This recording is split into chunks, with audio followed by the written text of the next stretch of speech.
Монголын анхны эмэгтэй засаг дарга их тодотголтой Ховд аймгийн засаг дарга болормаа өндөр боловсралтай гэдгээр бусад аймгийн дарга нараас ирэхгүй ялгардаг. Гэвч тэрээр бас соц нийгмийн хэв маягийг аймагтаа ягштал мөрдүүлж байгаагаараа дахин ялгарлаа. Баруун бүсийн хөгжлийн тулгуур төв болох Ховд аймгийн хөгжлийг шин төвшөнд гаргах бус нэг ижил хувцсаар жигдэрч нэг үзэл санаагаар тархиа угаалгаж түүндээ бүрэн итгэдэг социализм руугаа эргэн авчижээ. Ижил улаан дээл цагаан гастуг, хөхтэйл шар альчуур, улаан пижак гэдэл түүний жигдрэл бүхий зургууд цахим орчинд тархснаар түүнийг Монголын Ким Жон Ун гэх хүмүүс олон байна.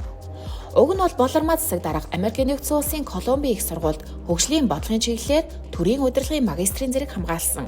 Дэлхийн банк ногоон уур амьсгалын сан, Азийн дэд бүтцийн хөрөнгө оруулалтын банк зэрэг олон улсын байгууллагад ажиллаж байсан туршлагатай. Мөн Монгол улсын ерөнхий сайдын эдийн засаг хөгжлийн бодлого хариуцсан зөвлөхөөр ажиллаж байсан. Хэдий гадны томоохон сургуульд мэргэжил дээшлүүлж боломжийн CV-гээр карьераа зузаатгсан ч дотоод хүн үзэл санааг нь юу ч өөрчилдөггүй бололтой. Ардчлалаа социализм руу ухрах ухралтыг л түүний имиж өгүүлж байна.